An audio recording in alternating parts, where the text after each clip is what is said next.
തമിഴ്നാട്ടിലെ ഡെങ്കിനിക്കോട്ടൈ എന്ന് പറയുന്ന ഒരു ഗ്രാമമാണ്. ആ ഗ്രാമത്തിലെ ഓരോ കാഴ്ചകളാണ് നിങ്ങൾക്ക് കാണാൻ പറ്റുന്നത്. ആ ഗ്രാമത്തിലുള്ള ഒരു ചെറിയ ഒരു തടാകം. പക്ഷേ ഈ ഒരു വെള്ളത്തിൻ്റെ കളറ് കണ്ടു, മണ്ണിൻ്റെ കളറ്, മണ്ണ് കലങ്ങിയ കളറാണ്. ഇതിലിറങ്ങാൻ പേടിയാണ്. പക്ഷെ ഇത് എങ്ങനെയാണ് ആഴണ്ടോ എന്താന്നുള്ളതൊന്നും പറയാൻ പറ്റില്ല. അതിമനോഹരമായ ഒരു പ്രദേശമാണ് ഈ ഒരു പ്രദേശം. കേട്ടോ, അങ്ങ് ദൂരെ അവിടെ ഒരു പാറപ്പുറണ്ട്, അതിൻ്റെ മേലെ ഒരു ചെറിയ ക്ഷേത്രമാണോ, അത് പള്ളിയാണോ എന്ന് അറിയില്ല. ഒരു ക്ഷേത്രമാവാനാണ് സാധ്യത. കാരണം അതിൻ്റെ അമ്പലത്തിൻ്റെ മേലുള്ള സംഗതികളാണ് അതിൻ്റെ ആ ഒരു ഇതുള്ളത്. ആ ഒരു പണിത് വെച്ച ഒരു ശില്പന്മാരുള്ള ഒരു സംഗതികളാണ് അവിടെ മേലെ കാണുന്നത്. ഇത്രയും ദൂരമാണ്, ഇവിടുന്ന് കാഴ്ച കുറവാണ്. അതുപോലെ കണ്ടോ അവിടെ ഒരു പാറ. പക്ഷെ ആ പാറ പെട്ടെന്ന് നമ്മൾ നോക്കുമ്പോൾ ഒരു ആനൻ്റെ ഒരു ഷേപ്പ്, ആനൻ്റെ വാല്, അതുപോലെ ഒരു ആനൻ്റെ ആകൃതിയിലാണ് ആ പാറക്കെട്ട് അവിടെ കാണുന്നത്. അതുകൊണ്ട് ഇവിടെയുള്ള ആളുകൾ അതിനെക്കുറിച്ച് എലിഫന്റ് റോക്ക് എന്നാണ് പറയാറ്. അതുപോലെ തന്നെ ആ ഒരു മല, അതിമനോഹരമായ ഓരോ കാഴ്ചകളാണ് ഇവിടെ കാണാൻ സാധിക്കുന്നത്. ഒരു റിസോർട്ടുകളൊക്കെ പണിതുകൊണ്ടിരിക്കുന്ന ഒരു ഏരിയയാണ് ഈ ഒരു ഏരിയ. അഥവാ തമിഴ്നാട് കർണാടക ബോർഡറിലാണ് ഈ ഒരു സ്ഥലം വരുന്നത്, ഡെങ്കിനിക്കോട്ടൈ.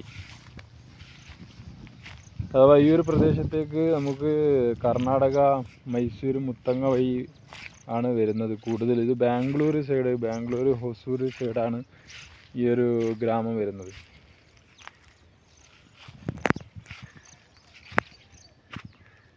അതിമനോഹരമായ ഗ്രാമം, അതിമനോഹരമായ കാഴ്ചകൾ. ഒരു ചെറിയ ഒരു തടാകം കഴിഞ്ഞതിന് ശേഷം അതിൻ്റെ മുകളിൽ കണ്ട കൃഷിസ്ഥലം, ഇത് മണ്ണ് കിളച്ച് വെച്ച് വിത്ത് ഇട്ടതാണ്. അതുപോലെ നാച്ചുറലായിട്ടുള്ള അടിപൊളി പ്ലേസും അതുപോലുള്ള കാഴ്ചകളാണ് ഇവിടെ കാണാൻ സാധിക്കും. ഇത് കണ്ടോ, ഇങ്ങനെ മേലേക്കുള്ള വഴിയാണ്. അതുപോലെ ഇവർ താമസിക്കുന്ന ചെറിയ കുടിലുകൾ, അഥവാ ചെറിയ വീട്, അവരെ വലിയൊരു കൊട്ടാരമാണിത്. കുടിലെന്നൊന്നും പറയാൻ പറ്റില്ല, അവർക്കിതൊരു കൊട്ടാരമാണ്. അവരങ്ങനത്തെ വീടുകളിൽ താമസിച്ച് ഇത്രയും അടിപൊളി മനോഹരമായ പ്രകൃതിയിൽ. നമ്മൾക്ക് ഇന്നത്തെ യാത്രയിൽ നിന്ന് മനസ്സിലായ കാര്യം എന്താണ്? നമ്മളെപ്പോഴും യാത്രകൾ പോയിക്കൊണ്ടേയിരിക്കണം. കാരണം അപ്പോഴാണ് ദൈവം നമുക്ക് വേണ്ടി ഈ ഭൂമിയിൽ എന്തെല്ലാം മനോഹരമായ കാഴ്ചകളാണ് സൃഷ്ടിക്കപ്പെട്ടത് എന്നുള്ളത് കണ്ട്. പക്ഷേ ഈ കാഴ്ചകൾ നിങ്ങളെ നാടുകളിൽ നിന്നും മാഞ്ഞു പോയിട്ടുണ്ടോ? നിങ്ങൾക്ക് കാണാൻ സാധിക്കും ഇതുപോലുള്ള കാഴ്ചകൾ? തീർച്ചയായിട്ടും ഓരോ യാത്രക്കാരൻ്റെയും പ്രത്യേകത എന്ന് പറഞ്ഞു കഴിഞ്ഞാൽ തന്നെ ആ ഒരു യാത്രക്കാരൻ്റെ ഓരോ സൂര്യ ഉദയം സൂര്യാസ്തമയം വ്യത്യസ്തമായിരിക്കും എന്നുള്ളതാണ് പണ്ടുള്ള ആളുകൾ, വലിയ വലിയ എഴുത്തുകാരും ചിന്തകാരന്മാരും പറഞ്ഞത്. അതിൻ്റെ പൊരുൾ എന്താണ്? എല്ലായിടത്തും കുന്നും മലയും പർവ്വതങ്ങളും റോഡും പുഴകളും തോടുകളും എല്ലാം നിറഞ്ഞതാണ് ഭൂമി. ഓക്കെ. അങ്ങനെ തമിഴ്നാട്ടിലുള്ള ഡെങ്കിനിക്കോട്ടൈ ആ ഒരു ഗ്രാമത്തിൻ്റെ ഭംഗി ആസ്വദിച്ചതിന് ശേഷം അതിൻ്റെ ആ ഒരു പ്രദേശത്ത് ഒരുപാട് റിസോർട്ടുകളാണുള്ളത്. അപ്പോൾ ആ ഒരു റിസോർട്ടിൻ്റെ ഉൾഭാഗത്തുള്ള കാഴ്ചകളാണ് ഈ കാണുന്നത്. ഇപ്പോൾ നിങ്ങൾക്ക് ആ നദി നിങ്ങൾക്ക് കാണിച്ചു തന്ന്, അപ്പോൾ ആ നദിയോട് ചേർന്ന് ഇതുപോലെ ഓരോ ഭാഗത്തും ഓരോ റിസോർട്ടുകളുണ്ട്. കണ്ടോ, ഇവിടെ ഒരു റിസോർട്ടാണ്, അതുപോലെ അപ്പുറത്തേക്കും ഒരു റിസോർട്ടുണ്ട്. ഇതിപ്പോൾ ഈ റിസോർട്ടിൻ്റെ സ്വിമ്മിംഗ് പൂളാണ്.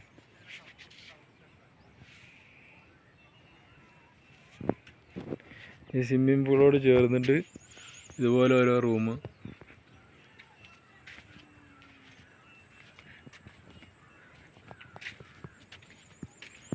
ഇതുണ്ട് ഇവിടുത്തെ ഒരു നാച്ചുറൽ അതിമനോഹരമായ ഭംഗിയാണ് ഇവിടെ. ഒരു സൈലന്റ് പ്രദേശം.